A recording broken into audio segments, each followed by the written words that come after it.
My ex and his mistress crashed my open house, mocking my success. But they didn't realize I had already built a life they couldn't destroy. As I reposition the expertly arranged throw pillows on the couch, the aroma of freshly made cookies fills the air. In our company, it's the small details that make a big difference. The open house is prepared to greet prospective buyers, so I take a moment to appreciate my job. I freeze as I turn to see how the refreshments are doing. Ethan and Chloe, my ex-husband and his new wife, whom he left me for, enter the house with the audacity of brass. I put on my most polished smile, but I'm furious on the inside. As he walks up to me, Ethan grins and says, well, if it isn't Zara. Still trying to sell houses? I see. Condescension permeates Chloe's voice when she adds her voice. I'm surprised you're still in this business, Zara. Ethan told me you were never really cut out for it. Refusing to give them the gratification of witnessing my tremors, I bite my tongue. Ethan. Chloe. What a surprise. I didn't expect to see you here. Are you looking for a new place? Ethan wraps Chloe's waist with his arm. Thought we'd see what you have to offer. I recognize the irony. I gave my all to our marriage years ago while helping Ethan establish his legal practice. But I was never good enough at anything. He became aloof, judgmental, and constantly looking for flaws. I obtained my real estate license because I was determined to contribute and forge my own path. At every opportunity, Ethan disparaged my efforts and claimed I was squandering my time. I should have recognized the warning flags back then, but I was too infatuated and blind. I confronted him after learning of his affair with his much younger assistant Chloe. They refer to it as gaslighting since he denied it and made me feel like I was going insane. The truth was right in front of me, even if I didn't want to believe it. I was caught off guard by the divorce. What a joke, Ethan filed, claiming irreconcilable differences. Before the ink on the paperwork dried, he moved in with Chloe. He did everything he could to leave me with nothing, even though I battled valiantly for a just settlement. I reached my lowest point, but I didn't want to stay there. Determining to succeed on my own terms, I put my all into my work, and I succeeded. I launched my own agency after becoming a top-selling agent. I made it my goal to assist women who are struggling, like myself, in finding their ideal houses and starting over. And now I find myself confronting my past. Ethan and Chloe, who are trying to reduce their household size. The thought of their financial difficulties makes me feel a little satisfied. I put on my best act and lead them around the house, pointing out its features. I ignore the sarcastic remarks that Ethan mutters. With her gaze darting anxiously between us, Chloe appears preoccupied. I can't help but make a small jab as we finish the trip. I'm sure I can find you something that fits your budget. My business has been thriving, and I have a lot of high-profile clients. I'm sure I can help you out. Ethan lashes out as his face flushes. You got lucky, Zara. You're just riding on my coattails. I give a charming smile. Luck has nothing to do with it, Ethan. I worked hard for what I have, and I did it all without you. I can see the flaws in their flawless facade as Chloe shifts uneasily. They have no idea what lies ahead. This is only the beginning. As I drive home from the open house, the memories come flooding back. Chloe's scathing comments, Ethan's arrogant expression. They remind me of everything I've attempted to move past, and they're like a knife twisting in my stomach. I remember our marriage, how I helped Ethan through law school, how I had faith in him when others had lost faith. As he started his business from the beginning, I supported him at every turn. But he drifted farther away the more successful he got. I was never good enough at anything. I would act as though I didn't notice when he would arrive home late and smell like perfume and drink. He would simply grunt and withdraw to his study even though I would prepare his favorite dishes and attempt to converse with him. I still recall the day I made the decision to obtain my real estate license. I was sick of depending on Ethan for everything and feeling like a burden. I desired to have something of my own and to contribute. Ethan laughed in my face when I told him about my plans. You? A real estate agent? Don't be ridiculous, Zara. You don't have what it takes. Even though what he said hurt, I didn't let it stop me. I put a lot of effort into my studies, aced my tests, and jumped right into my new job. However, Ethan never helped me. He would minimize my endeavors, claiming that I was squandering my time. The day I learned about Chloe then arrived. I discovered a flirtatious text message between Ethan and his assistant on his phone. My heart broke into a million fragments. That night, my voice trembling with rage and betrayal, I faced him. How could you do this to me, Ethan? To us? He lied while staring me in the eye. I don't know what you're talking about, Zara. You're being paranoid. There's nothing going on between me and Chloe. I fervently hoped that he was telling the truth. But I knew in my heart. It all made sense. The late hours at work, the covert phone conversations, the way he glanced at her when he believed I wasn't looking. After I engaged a private investigator, pictures of Ethan and Chloe caught in the act were revealed. I challenged him once more, this time with evidence. I guess you weren't enough for me, Zara. I need someone who understands me, who supports my dreams, he remarked with a shrug. It was an awful divorce. Ethan resisted me at every turn, attempting to deprive me of everything. He even dared to say that I was the one who had cheated on him. I eventually left with a just settlement, but I was devastated. The greatest years of my life had been spent with Ethan, and he had tossed it all away as if it didn't matter. I reached my lowest point, but I didn't want to stay there. I put all of my effort into my work because I wanted to disprove Ethan. I would prove to him that I was capable of succeeding without his help. And I did. I launched my own agency after becoming a top-selling agent. Helping women like myself who had been knocked down but refused to stay there was my goal. However, everything comes flooding back when I meet Ethan and Chloe today. The hurt, the betrayal, the rage. I want to lash out, scream, and give them even a small portion of the pain they inflicted on me. I won't though. I am superior to that. I'm more powerful than that. I have created a life for myself that Ethan will never be able to take away. I inhale deeply and exhale slowly as I pull into my driveway. I refuse to be affected by them. I refuse to let them prevail. I'm a survivor named Zara. And I will be damned if I let Chloe and Ethan drag me down once more. On a Tuesday, the divorce papers arrived. The receptionist buzzed me while I was reviewing some postings at my desk. Zara, there's a courier here for you. He says it's urgent. With trembling hands, I ripped the packet open and signed for it. I was immediately struck by the words, petition for divorce. Next to the checkbox for irreconcilable differences, Ethan's name stood out accusingly. It seemed as though someone had punched me in the stomach. Even though I knew things were awful, I never imagined he would get this bad. I never imagined that he would simply give up on us. He wasn't picking up when I called him. My voice became increasingly frantic as I left message after message. Ethan, please, can we just talk about this? Can we try to work it out? However, he had vanished. His car was gone as I passed our house, and there was a moving van parked in front of it. As I sat there with the engine running and tears running down my cheeks, the neighbors looked at me pityingly. He moved in with Chloe that same day, as I later learned. He lacked the civility to wait for the divorce to be finalized. He was eager to begin his new life with her. It was an awful divorce. Ethan tried to leave me with nothing, but he fought me to the death. He engaged the most skilled and merciless attorneys, and they thoroughly destroyed me in court.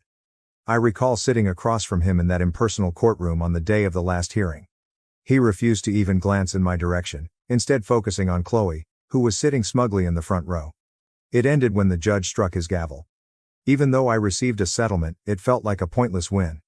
Everything that had ever been important to me was gone. After that, I reached my lowest point.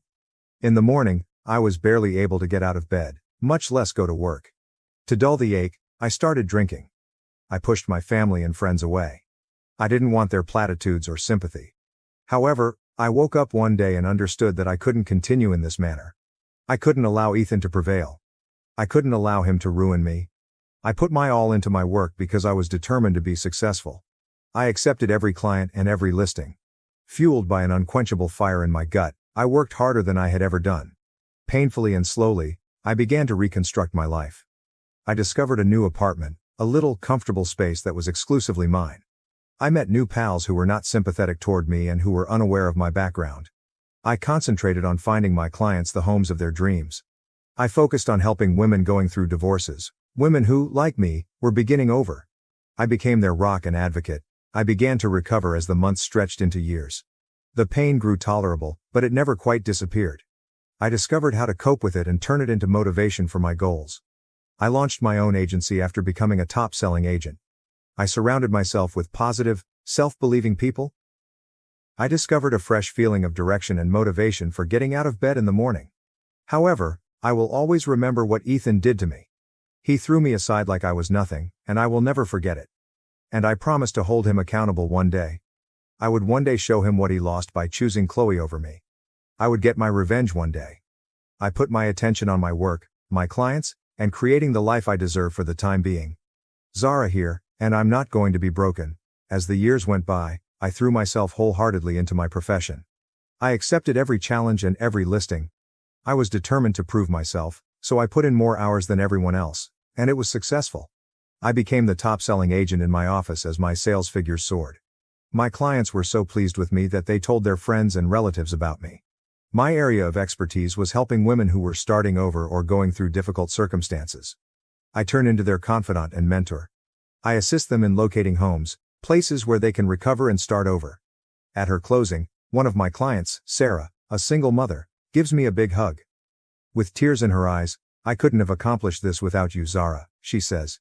"You gave me the strength to start over, to believe in myself again." Her advice sticks with me and strengthens my resolve. I understand what it's like to feel lost and like you've reached your lowest point. However, I am also aware that it is possible to rise above the past and create a new life from its ashes. I launch my own agency and surround myself with a group of strong, kind ladies. We establish ourselves as the agency of choice for women in transition, those who require a little more understanding and support. I establish myself as a respected member of the community, and my business prospers. I get asked to offer my experience and knowledge at conferences. For young women who are interested in real estate, I even launched a mentorship program. But Ethan is always in the forefront of my mind. I will always remember how he deceived me and abandoned me, leaving me broken and alone. I monitor him and his legal practice. I hear tales of unethical behavior and clients that feel taken advantage of and deceived. I waited for the ideal opportunity to present itself. I'm prepared to wait as long as it takes since I understand that retaliation is a dish that tastes the finest cold. Then, one day, an opportunity presents itself. I'm holding an open house for a luxurious home, a magnificent mansion with expansive city views. I hear a recognizable voice behind me while I'm displaying the gourmet kitchen. "Zara, I thought that was you." When I turn around, I see Ethan and Chloe, who appear older and more scruffy than I recall. Chloe's face is unpleasant and pinched, and Ethan's hair is becoming gray at the temples. "Ethan, Chloe, what a surprise," I say calmly, with a kind smile. "I didn't expect to see you here." Chloe says, "We're looking for a new place," as she glances around the room. "Something a little more affordable." My eyebrows go up. "Oh, we're having some financial trouble, are we?" Ethan frowns, his face flushed. "That's none of your business, Zara. We're just exploring our options." I grin slowly, like a predator. "Of course. Well, as you can see, business is booming for me. I've got high-profile clients from all over the city, and my agency is thriving. I'm sure I could find you something suitable." "We don't need your help, Zara. We're doing just fine on our own," Ethan says, glaring at me while Chloe appears uneasy. I turn back to the kitchen and shrug. "Suit yourself. But if you change your mind, you know where to find me." I can't help but feel a rush of satisfaction as they leave. Despite the fact that Ethan broke me once, I've become stronger and better than before. Now that I've witnessed his struggles and the weaknesses in his flawless exterior, I know it's almost time for me to exact my retribution. Even though I lost the battle years ago, I'm still committed to winning the war. And with my pride and head held high, I'll do it how I want. Despite having ruined my past, Ethan and Chloe have no influence over my future. I'm Zara, and I can't be stopped. My assistant buzzes me when I'm sitting in my office a few days after the open house. "Zara, there's Chloe here to see you." She says it's urgent. A glimmer of astonishment passes, but I maintain my composure. "Send her in." Chloe enters, appearing worn out and anxious. She avoids my eyes as she fidgets with her purse. "Zara, I need your help." I recline in my chair and examine her. "Oh? And why would I help you, Chloe? You and Ethan made it pretty clear you wanted nothing to do with me." She inhales deeply before finally seeing me in the eye. "Ethan and we're having some financial difficulties. His law firm is struggling, and we're barely making ends meet. We need to sell our house, but we don't know where to start." At what she said, I can't help but feel a little satisfied. The powerful lawyer, Ethan, came to me and begged for my assistance.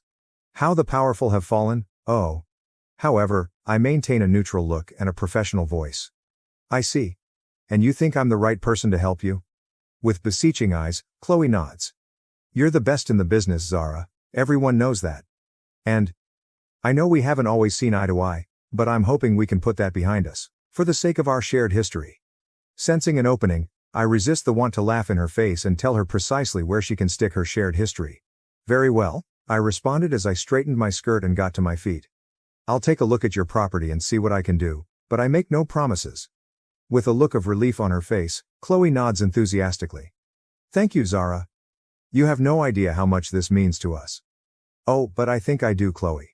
I think I know exactly how much it means to you. And I plan to use that to my full advantage. I help Ethan and Chloe prepare their house for sale over the course of the following few weeks. I send in my crew of photographers and stage designers to turn the dilapidated property into a sleek, contemporary focal point. I can't help but notice the tension between them, though, even while I work. Being irritated and short-tempered, Ethan lashes out at Chloe over the simplest things. In contrast, Chloe appears withdrawn and miserable, with dead dull eyes. One day, Chloe pulls me away while we're reviewing some papers. Zara, can I talk to you for a minute? In private? I walk her into a quiet room and nod. Her hands tremble as she inhales deeply. I don't know how much more of this I can take. Ethan, he's not the man I thought he was. I pretend to be surprised and raise an eyebrow. Oh. What do you mean? Tears come to Chloe's eyes. He's controlling, manipulative. He's been emotionally abusive for years, but I never wanted to admit it. I thought I could change him, but I was wrong. I suppressed the glimmer of pity I have for her. This woman destroyed my life by stealing my spouse. I cannot afford to be sympathetic to her. I'm sorry to hear that, Chloe, I remarked in a calm, non-committal tone. But what do you expect me to do about it? Her eyes are beseeching as she looks at me. I don't know. I just needed to tell someone. I feel so trapped. So alone. I nod, my thoughts rushing. It's this. This is my chance to finally defeat Ethan, the moment I've been waiting for. I understand. I put a hand on her shoulder and said. And I want to help you, Chloe. But you have to be willing to help yourself first. You have to be ready to leave him. To start over. Her face crumples as she nods. I know I do. But I'm scared, Zara. I'm so scared. I give her a shoulder squeeze while speaking in a forceful yet comforting tone. I understand how you're feeling, but know that you're not alone, Chloe. I'm here to support you, and together, we'll make sure Ethan receives the justice he deserves. I'm polite and professional, but I can't help but notice the building tension between Ethan and Chloe as we work closely together over the following 3 days, showing them possible properties that match their budget. Ethan is irritable and angry, sneering at each house I show them. Is this all you can do, Zara? I believed you were meant to be the town's top agent. Keeping my smile intact, I bite back a retort. I promise you, Ethan, that I'm showcasing the finest houses within your budget.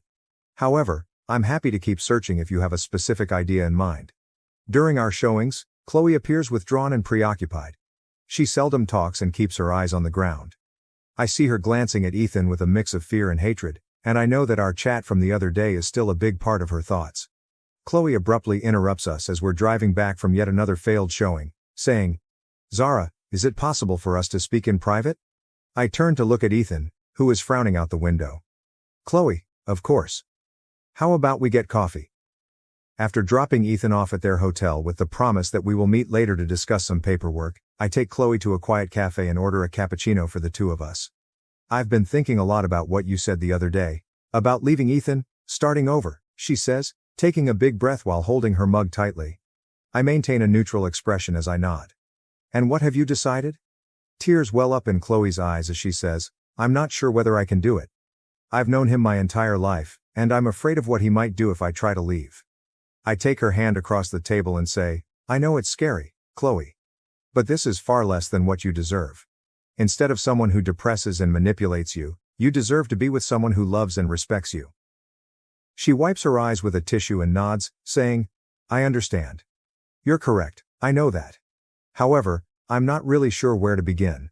Squeezing her hand, I say in a firm but comforting manner, start by speaking with a lawyer. Find out what alternatives you have. Meanwhile, keep a record of everything. Note every instance of Ethan being domineering or abusive. If you choose to leave, it will help you make a stronger argument. Chloe nods and takes a trembling breath. All right, I can do that, all right. With a glimmer of optimism, I grin at her and say, and Chloe, keep in mind, you're not alone, I'm here to support you at every turn. Ethan is waiting excitedly in the hotel foyer as we return after finishing our coffee. Where have you been? Glaring at Chloe, he yells, I've been waiting for more than an hour. I move forward and say, I'm sorry, Ethan, in a composed and businesslike tone. I promise that everything is in control, but Chloe and I had some business to discuss. His eyes widen as he frowns at me, saying, it had better be. Zara, I'm too busy to play any more of your games. With a lazy, rapt smile, I say to him, "Oh, Ethan, you have no idea what kind of game I'm playing." I can feel his gaze piercing my back as I turn to leave, but I ignore it since I have work to do. I assist Chloe in gathering proof of Ethan's abuse over the course of the following several weeks, and she begins journaling, recording every harsh remark and every act of control. She also takes pictures of the bruises on her arms and the holes he has punched in the walls. I'm also constructing my own case against him in the meantime. When the time comes to finally take Ethan down, I'll be prepared to watch him fall and see the expression on his face when he realizes that he's finally met his match. In Zara, the woman he once destroyed, the woman who rose from the ashes, stronger and more powerful than ever before, the woman who will be his ultimate downfall. I reach out to some of his former clients, the ones who felt cheated and misused, and I gather evidence of his unethical practices and shady dealings. I didn't anticipate the day of reckoning coming so quickly. Chloe, who is distraught, answers the phone as I'm in my office reviewing some papers. "Zara, please, you have to help me." Ethan learned about the attorney. He is enraged. He's threatening to destroy me and injure me. In a second, I'm standing up and reaching for my purse and keys. "Listen, Chloe. Now leave that place. Find a secure location. I'll look after Ethan." On the other end of the line, I can hear her crying. All right, I'll go to my sister's apartment. But please, Zara, exercise caution." He's not thinking clearly. My heart pounding, I hang up the phone, knowing what I must do. My thoughts racing with potential outcomes. I know I need to be clever about this, have to play my cards exactly right, as I make my way to Ethan's office. He looks up from his desk, his face contorted with anger, and they enter his office without knocking, holding my head high. "What the hell are you doing here, Zara?" I give him a chilly, cunning smile and say, "Ethan, I believe you understand exactly why I'm here. I am aware of the things you have been doing to Chloe. I am aware of the manipulation and abuse." With his hands clenched at his sides, he gets to his feet and says, "Zara, you don't know anything. You're just a resentful, envious lady who finds it impossible to move on from the past." With a hard, brittle laugh, I say, "Oh, Ethan, you don't know what I'm capable of. I have been observing you in order to collect proof. I am aware of your dubious activities and immoral behavior. I have enough to demolish everything you've ever worked for and ruin you." I can see the terror in his eyes as his face goes pale. "You're bluffing. You've got nothing on me." "Oh, but I do, Ethan," I say, reaching into my purse and taking out a big folder. "You cheated and lied to your former clients, and I have their testimonies. I have financial documents that prove your fraud and embezzlement. I have pictures of the bruises you gave Chloe when you were angry." He rushes to retrieve the folder as I hurl it onto his desk. "Ethan, it's over. You're done. And I'll make sure you spend the rest of your life in prison if you ever approach Chloe again or touch her." His face twisted with dread and anger, he looks up at me and says, "Zara, you can't do this. You can't ruin me." With a low, ominous whisper, I bend up close and say, "Watch me." He takes my arm and digs his fingers into my skin as I turn to go. "Zara, you'll pay for this? I'll see to that." With my eyes burning with rage, I yank my arm away. "No, Ethan. You will be held accountable for what you have done to Chloe, me, and everyone else you have harmed in the process. I'm going to be the one to ensure that you make the payment." With my heart thumping in my chest, I leave his office, knowing that this is only the beginning and that a long and challenging road lies ahead, but I also know that I'm prepared for it. I'm ready to stand up for what's right, to regain the power that Ethan took from me all those years ago. I get into my car and drive to Chloe's sister's house, my mind racing with potential solutions. I know I must be there for her, to support her during this trying time, but I also know I must be strong, to take the lead, because this is my battle too. I am Zara, and I am a force to be reckoned with. Heaven help anyone who tries to stand in my way. This is my chance to put things right, to get the retribution I have been longing for. And I will not stop until Ethan is held accountable and made to pay for all the suffering he has caused. The consequences of my confrontation with Ethan are swift and severe. Within days, his abusive behavior and unethical practices are widely publicized in the city's newspapers and news websites. His law firm collapses, sending clients running in droves. His partners distance themselves in an attempt to preserve their own reputations. And Ethan himself is humiliated, his name becoming associated with dishonesty and corruption. Knowing that I contributed to his demise, I watch it all play out with a grim sense of satisfaction, but I also know that my work is far from done. Chloe files for divorce, and I assist her in finding a new home, a modest but comfortable apartment in a quiet neighborhood. She is terrified and overwhelmed, but I reassure her that she is not alone and that there are people who want to support her. She tells me about years of abuse and manipulation, the ongoing fear and self-doubt, and I tell her about my own divorce, how Ethan almost destroyed me but I found the strength to rebuild my life. We spend long hours talking, sharing our stories and our pain, and together we begin to heal, finding a new sense of purpose and hope. Chloe goes to treatment and begins classes to complete her degree. I immerse myself in my profession, committed to changing the lives of other women who have experienced similar hardships. After a few months, things start to return to normal, and Ethan fades into the background as a warning about what happens when ego and power run amok. However, one day, I get a call that completely alters everything. Ethan is pleading with me for assistance. "Zara, please," he pleads in a broken and frantic voice. I know I have no right to ask, but I don't know where else to turn. My freedom, my reputation, and my career are all on the line. I need your assistance. I'm tempted to end the call and let him pay for his crimes, but then I recall something my therapist said about the need for forgiveness and how harboring hate and resentment ultimately damages us. I inhale deeply and then make a choice that even surprises me. "All right, Ethan, I'll assist you. But not for me, nor for you. Because in order to move on with my life, I must let go of the past."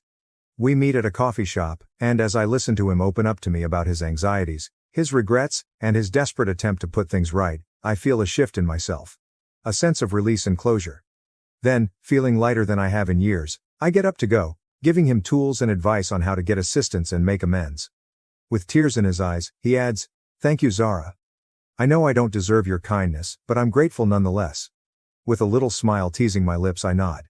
"Ethan, look after yourself. Additionally, keep in mind that there is always time to start afresh." I feel at peace as I leave the coffee shop, knowing that although I will always remember the suffering and anguish of my past, I have managed to go on and create a new life founded on fortitude, resiliency, and optimism. I feel a rush of pride and thankfulness for how far I've come and for the person I've become when I think back to the woman I was all those years ago, the one who was lost and shattered and believed she would never find her way out of the darkness. I am Zara, a lady who has persevered through hardships and emerged stronger on the other side. I am confident that I possess the bravery and tenacity to confront any obstacles life presents and to keep going forward, one step at a time. Thank you for watching. If you haven't subscribed yet, please do so and hit the notification bell to stay updated with more shocking real-life stories happening around you.